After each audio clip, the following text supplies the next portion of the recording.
Retomando el libro del Éxodo, hace 8 días no estoy con ustedes, le agradezco a mi hermano Marta que estuvo aquí compartiendo la palabra.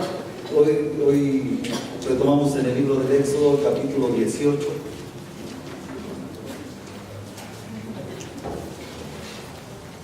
Los versos del 1 al 12. Voy a leerlos. Éxodo 18, del 1 al 12. Oyó Jetro, sacerdote de Madián, suegro de Moisés, todas las cosas que Dios había hecho con Moisés y con Israel su pueblo, y cómo Jehová había sacado a Israel de Egipto. Y tomó Jetro, suegro de Moisés, a Séfora, la mujer de Moisés, después que él la envió, y a sus 2 hijos. El uno se llamaba Gersón, porque dijo: forastero he sido en tierra ajena. Y el otro se llamaba Eliezer, porque dijo: el Dios de mi padre me ayudó y me libró de la espada de Faraón. Y Jetro, el suegro de Moisés, con los hijos y la mujer de este, vino a Moisés en el desierto, donde estaba acampado junto al monte de Dios. Y dijo a Moisés: yo, tu suegro Jetro, vengo a ti, con tu mujer y tus 2 hijos con ella. Y Moisés salió a recibir a su suegro, y se inclinó y lo besó, y se preguntaron el uno al otro cómo estaban, y vinieron a la tienda. Y Moisés contó a su suegro todas las cosas que Jehová había hecho a Faraón y a los egipcios por amor de Israel, y todo el trabajo que habían pasado en el camino, y cómo los había librado Jehová. Y se alegró Jetro de todo el bien que Jehová había hecho a Israel, al haberlo librado de mano de los egipcios. Y Jetro dijo: bendito sea Jehová, que os libró de mano de los egipcios y de la mano de Faraón, y que libró al pueblo de la mano de los egipcios. Ahora conozco que Jehová es más grande que todos los dioses, porque en lo que se ensoberbecieron prevaleció contra ellos. Y tomó Jetro, suegro de Moisés, holocaustos y sacrificios para Dios, y vino a Aarón y todos los ancianos de Israel para comer con el suegro de Moisés delante de Dios. Cuando uno pues tiene responsabilidades, uno se da cuenta de que hay cosas que a uno le cautivan y a uno le atraen, pero también de que hay cosas que sostienen, que permanecen, que prevalecen. Hay un pensamiento muy mexicano de que no seamos como el carrizo. ¿Por qué? No se lo sabían.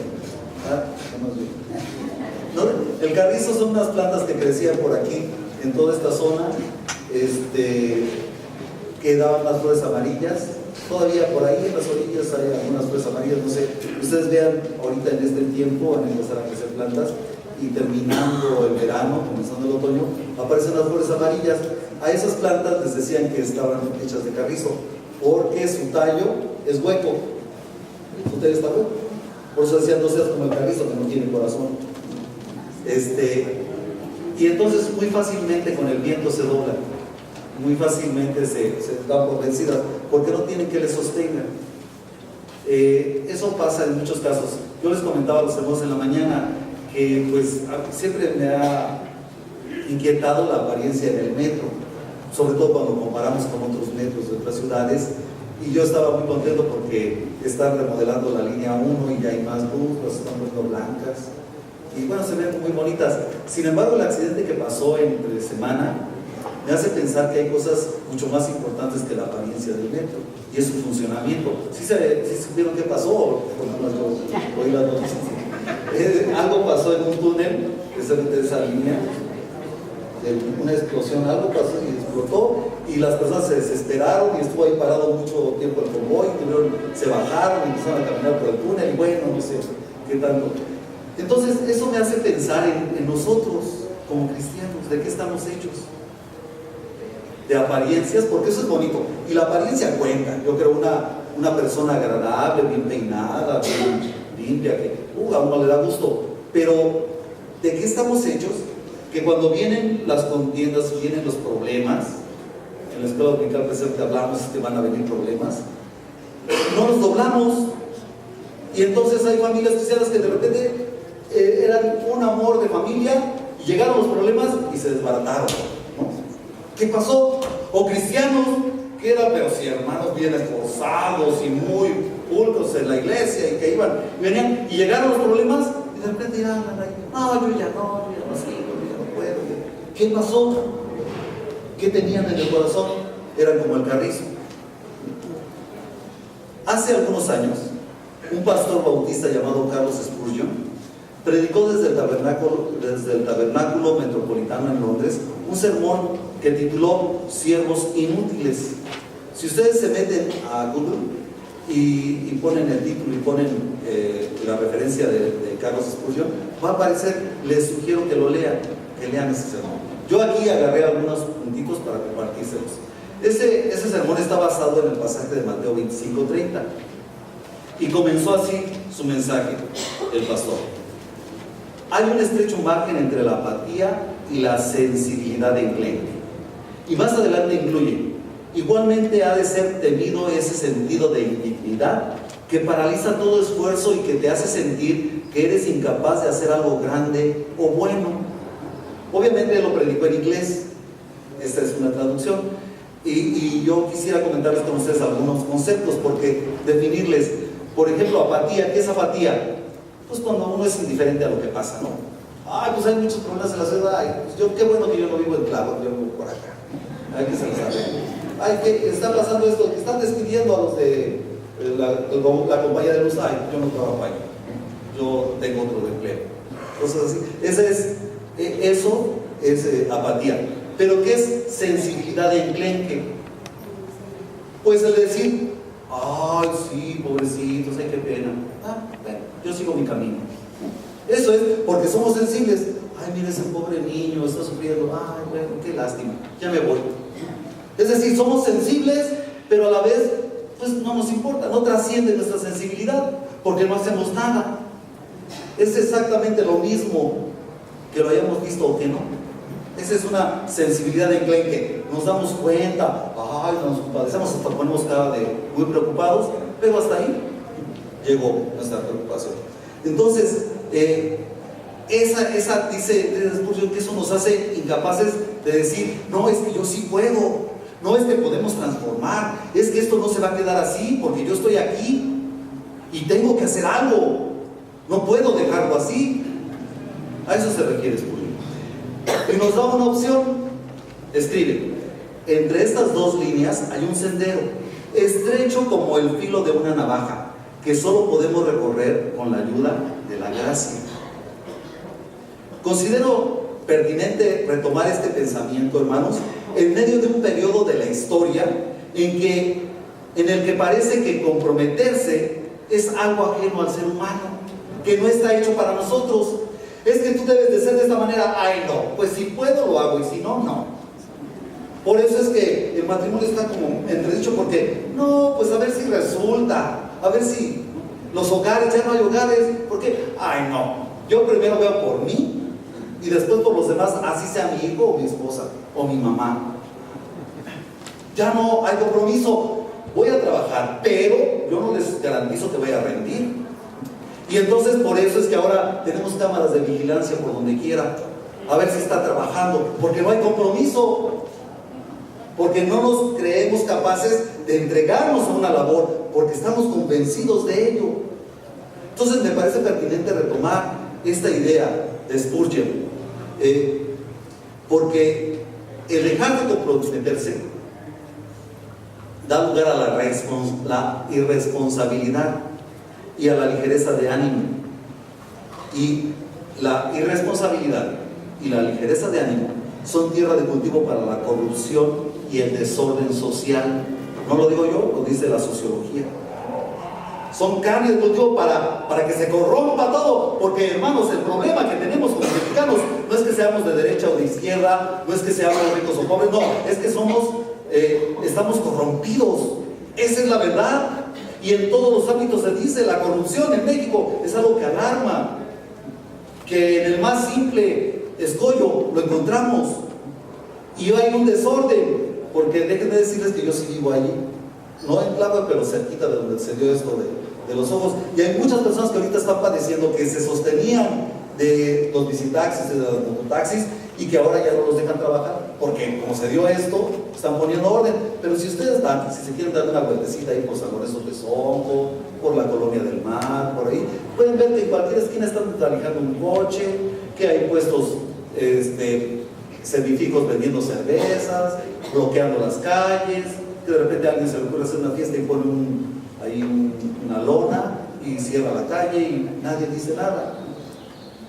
Porque si vamos a hablar de disciplina, la disciplina es constante, no es de vez en cuando, porque si es de vez en cuando, entonces no es disciplina, son ocurrencias. Ay, hoy se me ocurrió limpiar mi casa y hasta dentro de 2 años lo vuelvo a hacer, eso no es disciplina. Bueno, vamos al pasaje. Miren, comienza este pasaje revelándonos que Jetro se enteró de todas las proezas que había hecho Dios a través de Moisés, sacando a Israel de Egipto. Jetro, y aquí lo dice muy clarito el verso 1, era sacerdote en Madián y también era suegro de Moisés. Sin duda, esa identidad de sacerdote y de suegro le daba tanto la opción de sentirse orgulloso de su yerno, como la capacidad de comprender la responsabilidad y el honor de ser instrumento del poder divino. Instrumento del poder divino. ¿Por qué nosotros tenemos que tener cuidado de nuestros jóvenes y de nuestros niños? Porque no nacimos de 50, ¿o sí? También fuimos jóvenes y niños y sabemos que si no aprendemos a ser disciplinados de esa edad, nos va a costar más trabajo cuando seamos adultos. Comprendemos que si no fuimos responsables en esa edad, ahora está difícil que seamos responsables. Si yo no aprendí a ser un buen hijo, está difícil que sea un buen padre. Así de sencillo. Si yo no aprendí a ser un buen hermano, pues está en chino que sea un buen esposo. Porque voy a ser desleal, porque voy a ser incumplido, porque voy a ser dejado. El buen mexicano, diríamos. Este pensamiento se refuerza cuando más adelante se explica el nombre de cada uno de los hijos de Moisés con Séfora, su esposa. Vean ustedes el verso 3. Nos explica por qué le puso a cada hijo como le puso. Su primogénito, Gersón, porque se sintió forastero y sin embargo Dios le proveyó una compañera, un lugar donde habitar y un hijo, y pudo formar un hogar. Era forastero, no merecía nada en esa tierra, pero Dios le proveyó una esposa y le proveyó un hijo. Y entonces, ¿qué tuvo que hacer él? Formar un hogar. Dios le dio la herramienta, él tuvo que fincarlo. No, ay Señor, pues ahora muévele, ahora hazle, ahora confórmale. De Gersón ya nos había hablado el libro del Éxodo en el capítulo 2, verso 21. Y el segundo hijo, Eliezer, cuando Moisés comprendió que Dios le había dado por encima del enojo de Faraón y las consecuencias de sus propios impulsos airados, porque recordemos, Faraón estaba muy enojado, ¿cómo que iba a dejar a su mano de obra barata? Pero también Moisés se deja guiar por sus impulsos y se convierte en un asesino. ¿Se recuerdan? Sale huyendo de Egipto porque es un asesino y lo cachan y le dicen, mataste, y entonces él sale huyendo. Bueno, por encima de eso, de sus impulsos y del miedo a Faraón, Dios le da la bendición de contar con personas que le amaban y le hicieron sentir en familia. Gracias a Dios que a muchos de nosotros, a pesar de nuestras torpezas, a pesar de que no supimos ser buenos hijos, no supimos ser buenos hermanos, Dios ahora nos da personas que nos aman y que nos ayudan ahora sí a ser buenos padres, a ser buenos compañeros. Gracias a Dios, yo le doy gracias a Dios por Ana, porque lo que a mí me faltó en mi formación de niño, con ella lo obtuve. Ella me ha enseñado a ser esposo, a ser cumplido, porque era yo, de repente sí, de repente no. No, aquí hay que cumplir porque hay que formar un hogar. No de repente sí traes, de repente no traes gasto, no. Si vamos a formar un hogar hay que ser constante. Hermanos, es el marco en el que Jetro tiene que ordenar sus pensamientos y decidirse a plantarse ante Moisés. Este es el marco que nos da el Éxodo. Es decir, un suegro que va a ir ante su yerno para decirle, oye, ¿tienes esposa e hijos? Te los voy a mantener. Usted conviértase en suegro ahorita. Y su yerno le dejó ahí a su hija y a sus nietos. ¿Cómo iba a hablar con él? No lo digan, nada más piensen. Porque más de uno pensamos, oye, tú inútil, pues ¿qué te pasa, no? Jetro tiene que ir a hablar con su yerno, de que tiene responsabilidades y ahí las dejó. Usted cuando se enoja y cuando se indigna ante eso a alguien que no está cumpliendo, no hiciste tu cuarto, no lo dejaste, ¿cómo enfrenta a la persona? ¿Cómo no? Su esposo, oye, no trajiste el sueldo completo, ¿cómo lo enfrenta? ¿Cómo lo borra?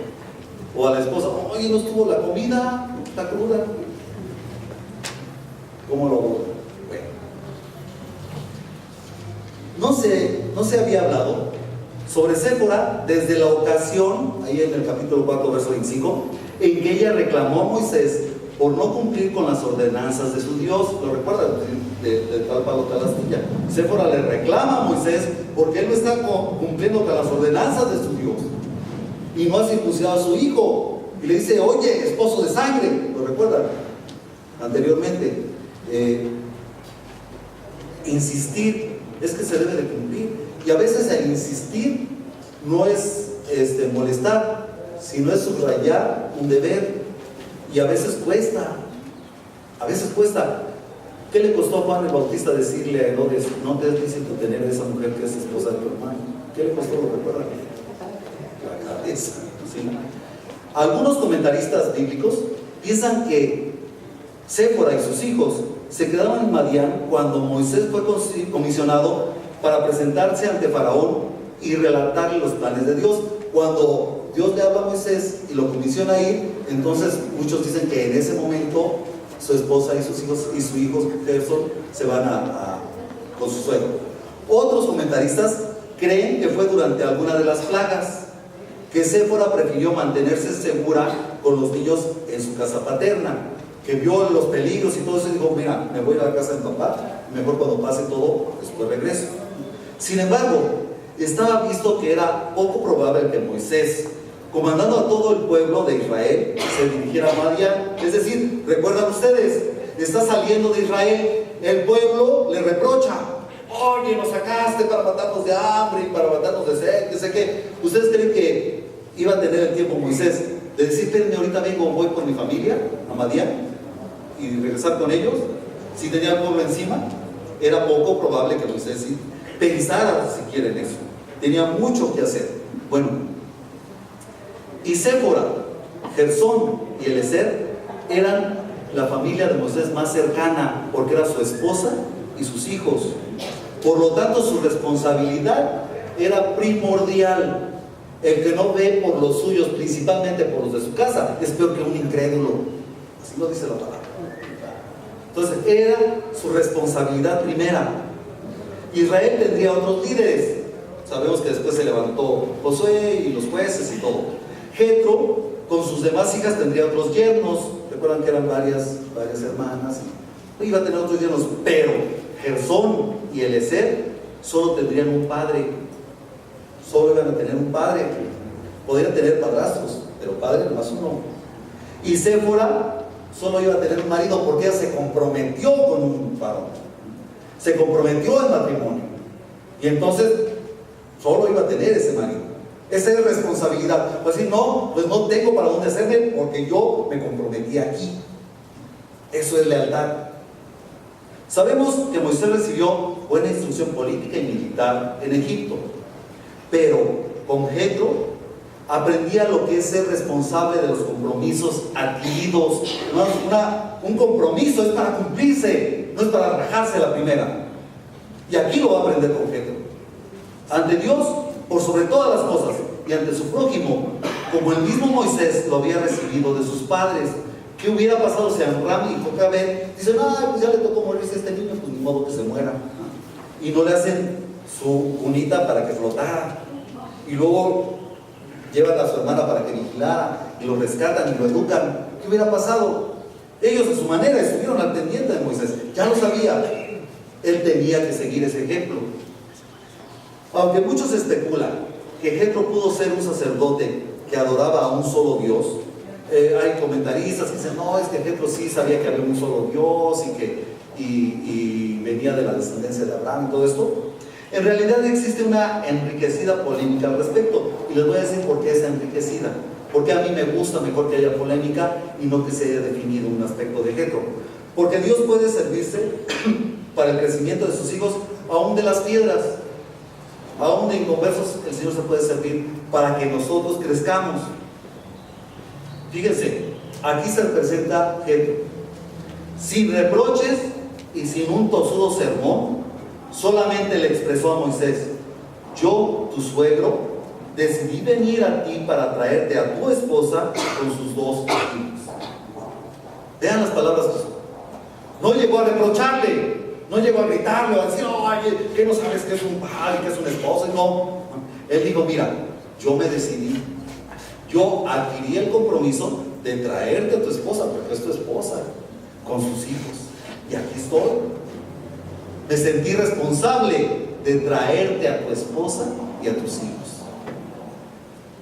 El acercamiento de Jetro fue con amabilidad, pues la intención que decidió su viaje estaba bien definida. Antes de salir, Jetro ya sabía qué quería, qué deseaba, qué iba a conseguir: juntar a una familia que por motivos nobles y muy importantes se había dividido.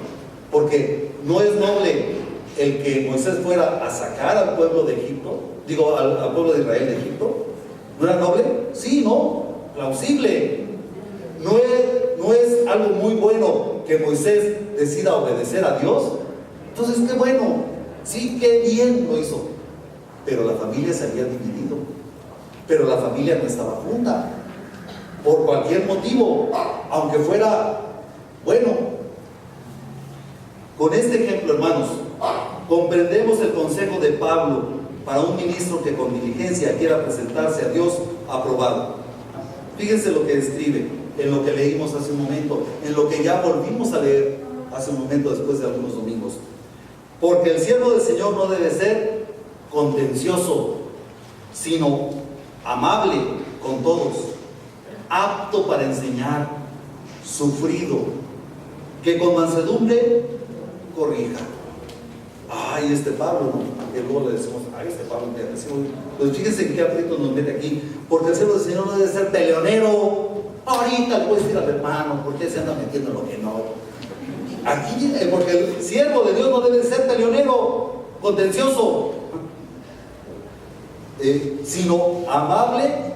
¿Para quién? Para los que son buena gente, para los que le caen bien, no, con todos, amable con todos, apto para enseñar. Así se vive, así resuelve un cristiano sus diferencias, sus problemas. Y luego mete una palabra que a mí sí me... sufrido, ni modo. ¿No te fue bien? Pues ni modo, te aguantas. Que con mansedumbre corrija, con mansedumbre. Les decía, su cuarto está todo hecho bolas ahí de David. Ahora que venga, ¿cómo le voy a decir? ¿Cómo voy a corregir su conducta? ¿Cómo le voy a hacer? Esto no me gusta. ¿Cómo voy yo a solucionar esto? Con mansedumbre, paciente. Pues si es un dilema, claro, hay que resolverlo.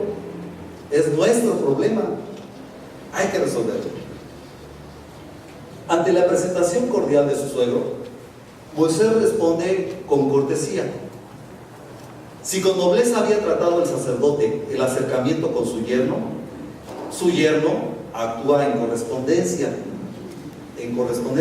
Si el otro había llegado amablemente, pues él también tenía que mostrarse igual. Fíjense en el verso 7. Según las costumbres orientales, se inclina y le besa.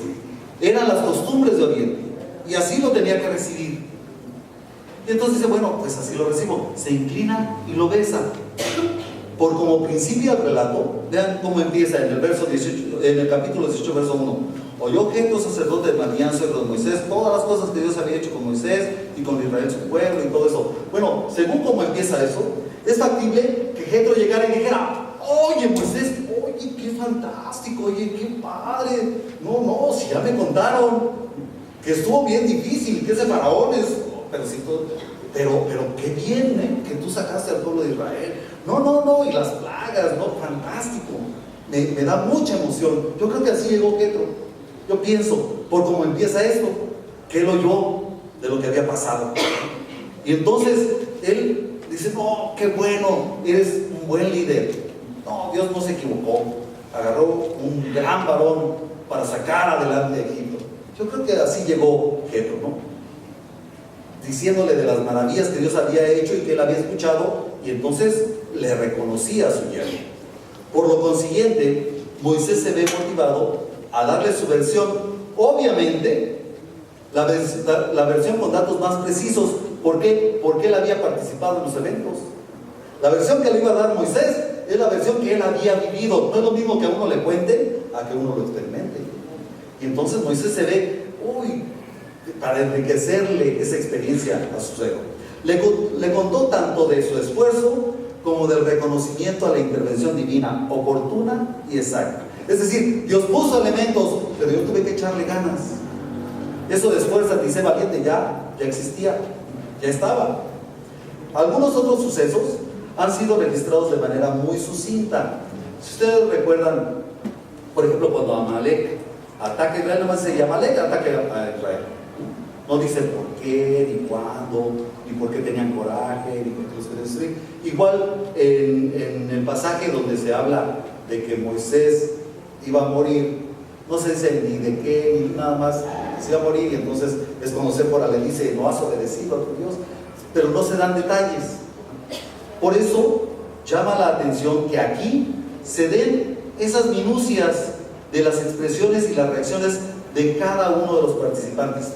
Por ejemplo, después del relato de Moisés, cuando Moisés le dice, no, y fíjese que estuvo peor, porque yo me tuve que meter aquí, yo tuve que ir allá, y tuve que hacer esto, y tuve que echar polvo, y todo eso. Después de que Moisés le cuenta, Jetro pone cara de alegría. Vean el verso 9. ¡Ay, no! Sí, famoso, cara de alegría, ¿no? Y aquí lo marca la cara que puso Jetro, contento de lo que había pasado, de lo que le estaba contando. Y estas son las preguntas que a mí me vinieron al momento. ¿Qué motivaría tanta cordialidad? ¿Qué motivaría que esto, en lugar de un buen pleito, yerno, suegro, suegro, yerno, fuera un encuentro cordial? ¿Qué? La presentación de Jetro, o sea, de cómo Jetro llegó y le dijo, oye Moisés, qué bueno que hiciste, o el buen recibimiento de Moisés, que Moisés dijo, bueno, te voy a recibir como se acostumbra, y se inclina y lo besa. ¿Qué motivaría?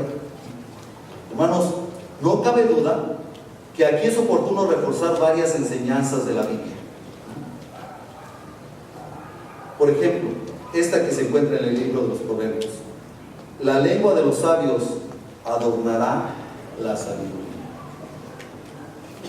El bien hablar, el no dejar que cualquier palabra, pues con cualquier palabra, la primera que se me venga, no me tengo que hacer igual que los chavos y hablar igual. No, el bien hablar nos hace comprender mejor. O esta que se encuentra en la carta de Pablo a los Colosenses: sea vuestra palabra siempre con gracia, sazonada con sal, para que sepáis cómo debes responder a cada uno. Es decir, cuidar nuestras palabras. No a todos les hablamos igual. A un inconverso hay que saber cómo hablarle. A un cristiano hay que saber cómo hablarle. A mi esposa tengo que saber cómo hablarle. A mi mamá tengo que saber cómo hablarle. A mi hijo. No a todos igual. ¿Cómo tengo que responder a cada uno? Que mis palabras estén bien provistas, que sean las adecuadas, que yo las haya pensado. O nuevamente en el libro de los Proverbios: el que ahorra sus palabras tiene sabiduría, de espíritu prudente es el hombre entendido. No cualquier cosa que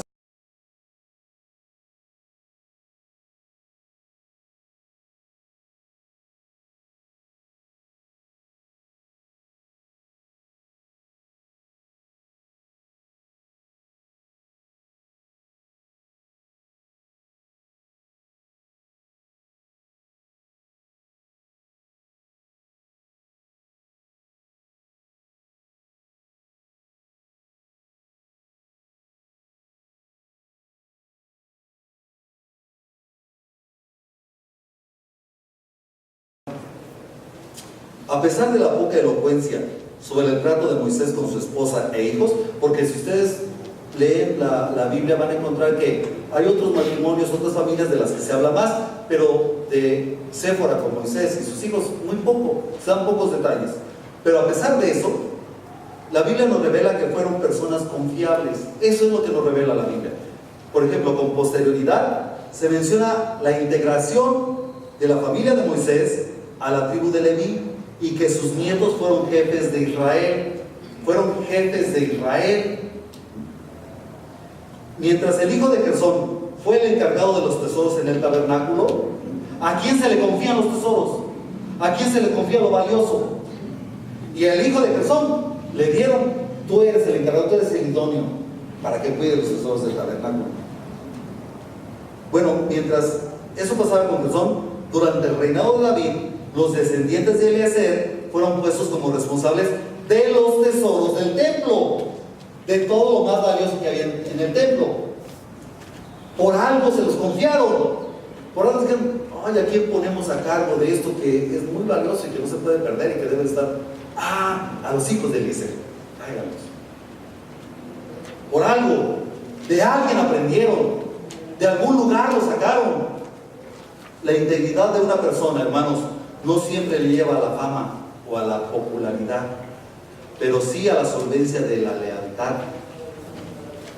No sé, el más famoso, el gobernante más famoso de nuestro país no es el que ha sido más fiel y más leal. A lo mejor ahorita el más famoso es Duarte, ¿no? Alguno de esas personas. Pero por eso estamos como estamos. Porque una persona que sabe ser íntegra tiene una solvencia tal que fundamenta la prosperidad. ¿Se imaginan ustedes si tuviéramos gobernadores leales? Que dijeran: yo me prometí que iba a cumplir las leyes y hacerlas cumplir, y que fueran leales a esa promesa. Imagínense ustedes si tuviéramos padres leales: yo me comprometí hasta que la muerte nos separe, y fuéramos leales y de veras lo asumiéramos, lo tomáramos en serio. ¿Qué pasaría? ¿Qué pasaría si tuviéramos estudiantes leales? Yo me comprometí a estudiar. Puedo irme a jugar, puedo irme a las canchas, pero yo me comprometí y vengo a estudiar. ¿Qué pasaría? ¿Qué pasaría en nuestra nación si supiéramos cumplir lo que prometemos? Si tuviéramos esa infundia de saber qué es compromiso. ¿Qué sería de nosotros como profesionistas? Y yo pienso que debemos de seguirnos preguntando cómo resolvemos las cosas, porque ahí está la clave de todo lo que hacemos. ¿Cómo lo resuelvo? ¿Cómo resuelvo los problemas en mi casa? ¿Cómo resuelvo los problemas en mi iglesia? ¿Cómo resuelvo? Diciéndole a todo el mundo, fíjense a este hermano, a esta hermana, o gritando. ¿Cómo lo resuelvo? Fíjense que mi esposa, ahorita le voy a decir, con demandas. No, ahorita pues, yo ni digo nada, ni grito, voy a levantar una demanda. ¿Cómo resolvemos las cosas? Con acusaciones. Ni me mire a mí, ella fue, ella por ella. ¿Cómo resolvemos las cosas? Con golpes. Y a veces no nada más físicos. Bueno, pues la respuesta de esa pregunta es: ¿cómo evangelizamos? Porque en buen mexicano diríamos: de lengua me como un plato. Cuando yo les digo: fíjese que Cristo cambia las vidas, y dicen: ay, pues usted, ¿a dónde lo cambiaría? Porque Pedro aconsejó a unas mujeres con maridos inconversos. Fíjense, mujeres con maridos inconversos. Les aconseja para que también los que no creen en la palabra sean ganados sin palabra por la conducta de sus esposas. Por eso es que es importante la conducta. Por eso es importante cómo nos vemos. Imagínense ustedes, me ven así: hermanos, hoy les voy a predicar.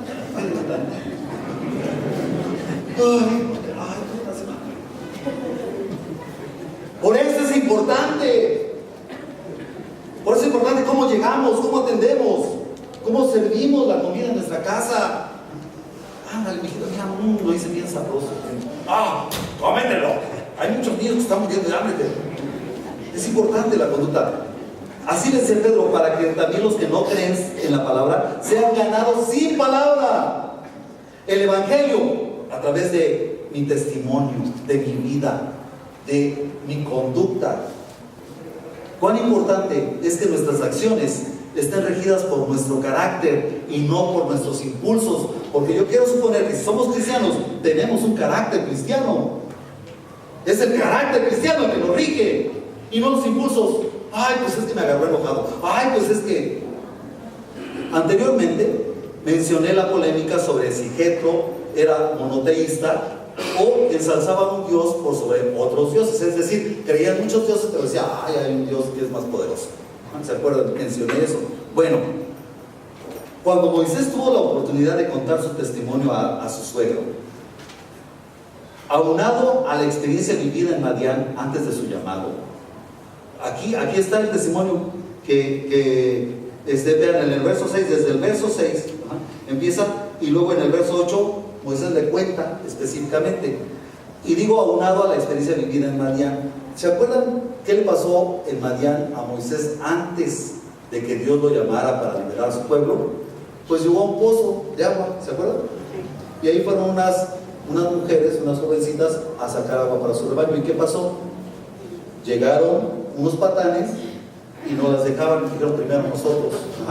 ¿Y qué hizo Moisés? Perdón lo que voy a decir, pero así en buen mexicano, pues no es mi bronca. ¿No hizo eso, sí? ¿Qué hizo? Las defendió. No puedo decir, pues eso no es mi problema. Pues pobres campesinos, hay que proteste, pero a mí que me dejen pasar. Ay, pero es que esos tienen problemas. No. Él se metió, no era su problema, lo hizo su problema, porque sabía que Dios es justo y no iba a permitir que un hijo de él estuviera en presencia de una injusticia y que no hiciera nada. Y entonces las defendió y ellas lo llevaron allá con su papá. Bueno, esto hizo a Moisés hablar con tanta solvencia que Jetro reconoció la grandeza de ese Dios a quien adoraba y obedecía su yerno. Fuere lo que fuere Jetro, lo que haya pensado o como haya ejercido su sacerdocio, en ese momento Jetro reconoce y dice, este Dios de mi yerno es el verdadero Dios, el Dios poderoso. Vean ustedes el verso 10, bendito sea Jehová. Las nociones religiosas, hermanos, y las opiniones conceptualistas metafísicas pierden autoridad cuando vivimos y testificamos de acuerdo a nuestra fe. De acuerdo a nuestra fe. Pierden eso de, y que se da mucho, incluso en la iglesia. Que si hay que adorar de esta forma, que si esto está mal, que si mejor así, que si nos regresamos. Cuando nosotros lo vivimos de veras, cuando lo ejercemos con seguridad, todo eso, esa discusión está de más. Toda esa discusión no prospera. Cuando yo pienso en el otro, yo les comentaba mucho a los hermanos, porque ahorita andamos metidos en la EBTV y cada maestra y cada hermano que va a tener un taller, pues quiere. Yo les dije, pero no se les olvide que el templo lo usamos todos. No, aquí ya no me invadan porque aquí yo voy a usar. Pues sí, pero aquí, por ejemplo, aquí en el santuario, es santuario, pero también es clase de escuela dominical hace unos momentos, ¿verdad? Y a partir de mañana se va a convertir en el auditorio donde van a venir nuestros niños con los símbolos patrios y la bandera cristiana, los símbolos que tenemos. Tenemos 3 símbolos que les enseñamos a nuestros niños a respetar esos símbolos y que precisamente como su palabra lo dice, significan algo. Que el Señor nos ha dado una patria celestial, el reino a donde queremos traer a todas las personas, y nos ha dado una patria aquí que la tenemos que conquistar para Él, y nos ha dado la palabra que tenemos que predicar, y es la que nos dirige, la que nos rige.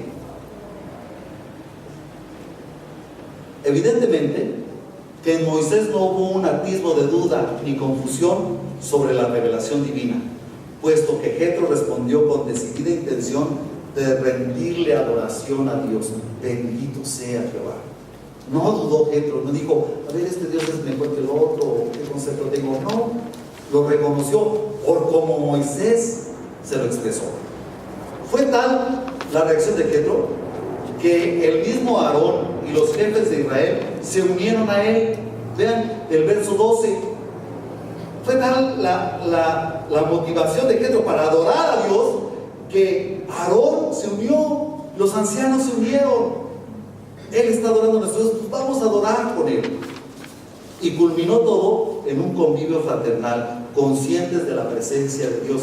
Dios está aquí, vamos a adorarle a él. Que así terminaran todos nuestros problemas en nuestra casa, en la vida cotidiana. Adorando a nosotros, conviviendo, compartiendo. Venga así, vamos a compartir, dándole gracias a Dios porque Él está aquí, porque no nos ha dejado, a pesar de nuestra infidelidad. Hermanos, la fe en Jesucristo debe llevarnos más allá de un monoteísmo práctico o una monolatría incierta. Porque a veces así decimos adorar a un Dios, nosotros nos espantamos de lo es que pero yo adoro a un solo Dios, pero nuestra vida dice lo contrario. Monolatría es de que creemos en muchos dioses, pero decimos no, pero hay uno supremo. Pero nuestra vida dice lo contrario. Nuestro Dios nos importa lo mismo que los dioses de este mundo, porque no le hacemos caso. Vivimos como si no estuviera Él.